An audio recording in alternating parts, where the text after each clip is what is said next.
মই ক্লাছ 10 ছাত্ৰ ছাত্ৰীৰ কাৰণে নতুন এটা ভিডিঅ' লৈ আহিলো, যিটো ভিডিঅ'ত কোৱা হ'ব তোমালোকক বিজ্ঞানৰ ৰাসায়নিক বিক্ৰিয়া আৰু সমীকৰণ। এতিয়া প্ৰথমে আমি জানিব লাগিব ৰাসায়নিক কাক কয়। যে কোনো এটা বস্তু যেতিয়া কি হয়, তাপ হয় নাইবা এটা বস্তুৰ লগত আন এটা বস্তু যেতিয়া একেলগ হয় তেতিয়া তাক ৰাসায়নিক বুলি কোৱা হয়। আৰু মানে ক্ৰিয়া কৰে কোনো এটা বস্তু আন এটা বস্তুৰ লগত কি কৰে, ক্ৰিয়া কৰে, তেতিয়া তাক কি বুলি কোৱা হয়, ৰাসায়নিক বিক্ৰিয়া বুলি কোৱা হয়। মানে বস্তু যেনেকে ধৰি লৈছে বস্তু এটা তাপ হল, দহন হল, এইবিলাক হৈছে কি ৰাসায়নিক বিক্ৰিয়া। এতিয়া সমীকৰণ কাক কয়? কোনো এটা বস্তু ধৰি লোৱা আছে কি বস্তু এটা যদি যে বস্তুৰ অনুৰ পৰিমাণ যদি একে হয়, মেগনেছিয়াম প্লাস সালফার ডাই অক্সাইড, তেতিয়া আমি কি লিখিম, মেগনেছিয়াম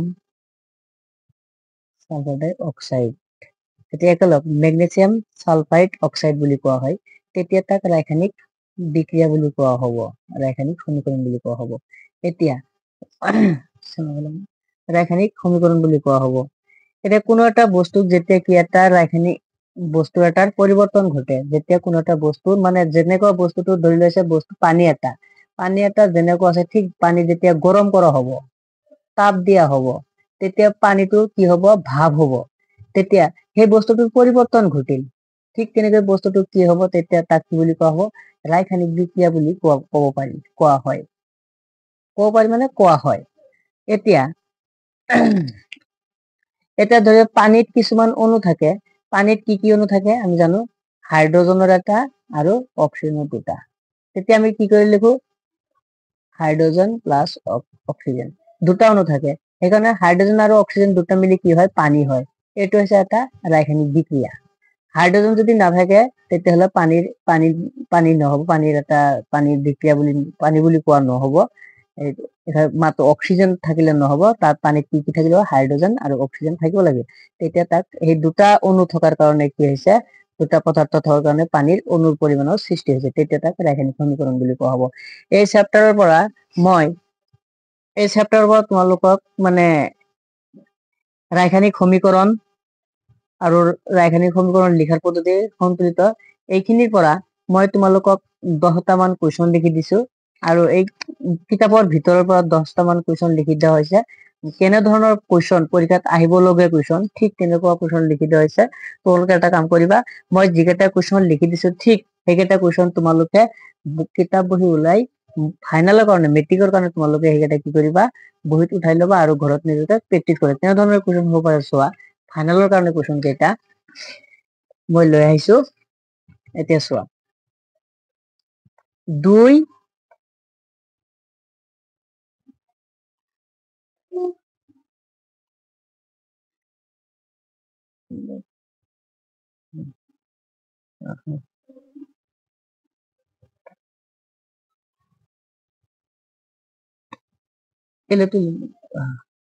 দুই বা ততোধিক বিক্রিয়ক পদার্থ লগ হয়, দুই মানে দুটা বা ততোধিক বিক্রিয়ক পদার্থ, কি যে বিক্রিয়া যিবিলাক পদার্থ কি কৈছিল যে পদার্থ মানে পানী যেতিয়া গৰম হয় তাৰ লগত এটা আৰু এটা বস্তু যেতিয়া কি হয়, লগ হয়, তেতিয়া এটা মাত্ৰ বিক্ৰিয়াজাত পদাৰ্থ উৎপন্ন হয়, মাত্ৰ এটা পদাৰ্থ তেতিয়া উৎপন্ন হয়, তাক কি বুলি কোৱা হ'ব, দুই বা ততোধিক বিক্ৰিয়ক পদাৰ্থ লগ হৈ এটা মাত্ৰ বিক্ৰিয়াজাত পদাৰ্থ উৎপন্ন হয়, তাক কি বুলি কোৱা হয়। অপশন এ দি আছে সংযোজন বিক্ৰিয়া, বি দি আছে ৰাসায়নিক বিক্ৰিয়া, চি দি আছে তাপবৰ্জী বিক্ৰিয়া, ডি দি আছে বিযোজন বিক্ৰিয়া।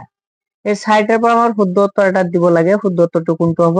শুদ্ধ উত্তৰটো হৈছে আমাৰ অপশন এ, সংযোজন বিক্ৰিয়া বুলি কোৱা হয়। দুটা বা নাইবা তাতকৈ অধিক বিক্ৰিয়াজাত পদাৰ্থ লগ হৈ মাত্ৰ এটা বিক্ৰিয়াজাত পদাৰ্থ উৎপন্ন হয় নাইবা গঠন হয়, তাক কি বুলি কোৱা হ'ব, সংযোজন বিক্ৰিয়া বুলি কোৱা হ'ব। এইটো পৰীক্ষাত এনে ধৰণৰ আহিব পাৰে যে সংযোজন বিক্ৰিয়া কাক বোলে, তেতিয়া আমি কি লিখিম, দুই বা ততোধিক বিক্ৰিয়ক পদাৰ্থ লগ হৈ এটা মাত্ৰ বিক্ৰিয়াজাত পদাৰ্থ উৎপন্ন হয়, তাক কি বুলি কোৱা হয়, সংযোজন বিক্ৰিয়া বুলি কোৱা হয়। মই অপশনত দিছো, অপশনত এনেকুৱা আহিব পাৰে, তোমালোকে এইটো মুখস্থ কৰি ল'ব পাৰা, অপশন মুখস্থ কৰি ল'ব পাৰা, প্ৰেক্টিচ কৰিবা ঘৰত। 2 নম্বৰ প্ৰশ্ন চোৱা, ঘৰৰ যে দেৱাল থাকে সেই দেৱালত বগা ৰং, মানে আমি বগা ৰং যেতিয়া দিওঁ, বগা ৰং সানিবলৈ মানে ব্যৱহাৰ কৰিবলৈ, সানিবলৈ যেতিয়া লগোৱা হয়, দিবলৈ বগা ৰং লগোৱা হয়, মানে এইটো সানিবলৈ গৈছে, যে ঘৰৰ দেৱালত বগা ৰং সানিবলৈ ব্যৱহাৰ কৰা পদাৰ্থ, ঘৰৰ দেৱালত যে বগা রং যে ব্যবহার করা হয়, ব্যবহার করা পদার্থটোর নাম কি আসলে? এ নম্বর হচ্ছে বগা চুন, বি হচ্ছে বিক্রিয়াজাত চুন, সি নম্বর হচ্ছে হিতিলিত চুন, ডি নম্বর হচ্ছে পুরা চুন। এতিয়া ইয়াৰ পৰা আমাৰ শুদ্ধ উত্তৰটো কোনটো হ'ব, যে বগা ৰঙত সানিবলৈ কি ব্যৱহাৰ কৰা হয়, যে হিতিলিত চুন ব্যৱহাৰ কৰা হয়। অপশন সি হ'ব আমাৰ শুদ্ধ উত্তৰ। এতিয়া 3 নম্বৰ কোৱেশ্চন চোৱা, ঘৰৰ বেৰৰ বগা ৰং চিকমিকাই থকাৰ কাৰণ কি? যে ঘৰৰ বেৰৰ বগা ৰং চিকমিকাই থকাৰ কাৰণ কি? এতিয়া অপশন এত আছে ক্যালসিয়াম কাৰ্বনেটৰ প্ৰলেপ, বিত আছে ক্যালসিয়াম অক্সাইড, সিত আছে ক্যালসিয়াম হাইড্ৰোক্সাইড, ডিত আছে ম্যাগনেসিয়াম অক্সাইড। ইয়াৰ পৰা আমাৰ শুদ্ধ উত্তৰটো কোনটো হ'ব? শুদ্ধ উত্তৰটো হ'ব আমাৰ অপশন বি, যে ক্যালসিয়াম অক্সাইড বুলি কোৱা হয়। অপশন বি হ'ব আমাৰ শুদ্ধ উত্তৰ। 4 নম্বৰ কোৱেশ্চন চোৱা, প্রচুর পরিমাণে তাপ উৎপন্ন হয়, প্রচুর পরিমাণে তাপ কত উৎপন্ন হয়? এ নম্বর দিয়েছে CaO3 মানে calcium oxide, zinc sulphur oxide, তারপর ক্যালসিয়াম হাইড্রোক্সাইড, ম্যাগনেসিয়াম অক্সাইড। এরপর আমার শুদ্ধ উত্তরটো কোনটো হ'ব? শুদ্ধ উত্তৰটো অপশন সি, সি হৈছে আমাৰ শুদ্ধ উত্তৰ। প্ৰচুৰ পৰিমাণে চুন মানে পুৰা চুনৰ যেটো হয় সেইটো তাপ বহুত পৰিমাণে উৎপন্ন হয়। এইটো কিন্তু চুনৰ সংকেত দে, CaOH স্কোয়ার মানে ইকুয়েশন। খালি ঠাই পূরণ করা, ইয়াত কি আছে CH4G প্লাস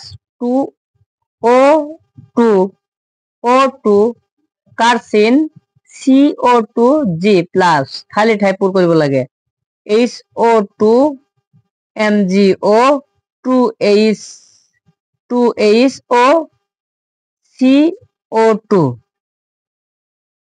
ইয়াৰ পৰা আমাৰ শুদ্ধ উত্তৰটো কোনটো হ'ব? শুদ্ধ উত্তৰটো খালি ঠাই পূৰ কৰিব দিছে, যেহেতু শুদ্ধ উত্তৰটো অপশন সি 2H2O G। এইটো হৈছে আমাৰ শুদ্ধ উত্তৰ, অপশন সি হ'ব আমাৰ শুদ্ধ উত্তৰ। ইম্পৰ্টেন্ট কুৱেশ্যন, যিটো পদাৰ্থ বিক্ৰিয়াজাত পদাৰ্থ আৰু তাপ উৎপন্ন হয়, যি পদাৰ্থৰ বিক্ৰিয়াজাত, যিটো পদাৰ্থ মানে বিক্ৰিয়াজাত হয় আৰু সেই পদাৰ্থৰ পৰা কি হয়, তাপ উৎপন্ন হয়, তাক কি বুলি কোৱা হয়? তাপবৰ্জী ৰাসায়নিক বিক্ৰিয়া, সংযোজন বিক্ৰিয়া, বিযোজন বিক্ৰিয়া, প্ৰতিস্থাপন বিক্ৰিয়া। ইয়াৰ পৰা আমাৰ শুদ্ধ উত্তৰটো কোনটো হ'ব? 6 নম্বৰৰ শুদ্ধ উত্তৰটো অপশন এ, তাপবৰ্জী ৰাসায়নিক বিক্ৰিয়া বুলি কোৱা হয়।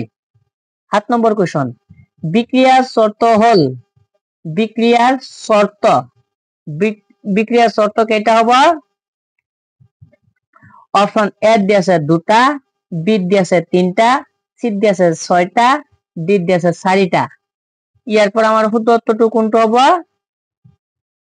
শুদ্ধ উত্তৰটো হ'ব অপশন বি, 3টা। বিক্ৰিয়াৰ শৰ্ত কেইটা? 3টা। মাৰ্বলৰ ৰাসায়নিক সংকেত হল, মাৰ্বলৰ রাসায়নিক সংকেত কি হ'ব?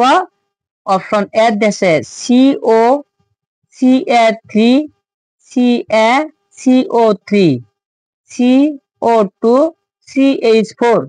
ইয়াৰ আমাৰ শুদ্ধ উত্তৰটো কোনটো হ'ব? শুদ্ধ উত্তৰটো হ'ব অপশন কোনটো হ'ব?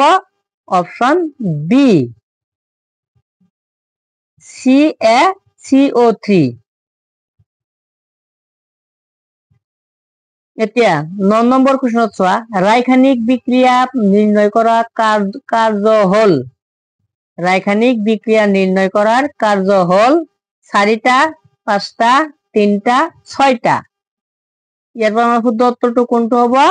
শুদ্ধ উত্তৰটো অপশন এ, 4টা। 9 নম্বৰৰ উত্তৰ কি হ'ব ৰাসায়নিক বিক্ৰিয়া চৰ্ত 4টা। আৰু এটা কথা তোমালোকক মই ৰিজাৰ্ভ খুজিছো যে যেতিয়া তোমালোকৰ অপচন টাইপৰ পৰীক্ষাত আহিব 40টা কুৱেশ্যন, প্ৰথম কুৱেশ্যনটো আনসাৰটো কি হয়? এ যদি হয় লাষ্ট কুৱেশ্যনটো আনসাৰ এ হ'ব, আৰু যদি সি হয় লাষ্ট নম্বৰ কুৱেশ্যনটো আনসাৰ সি হ'ব। মনত ৰাখিবা এইটো, প্ৰথমটো এ মাৰিলে লাষ্টটো এ মাৰিবা, তেতিয়াহ'লে তোমাৰ শুদ্ধ উত্তৰ গোটেইকেইটা শুদ্ধ উত্তৰ হ'ব। ঠিক আছে, ওকে।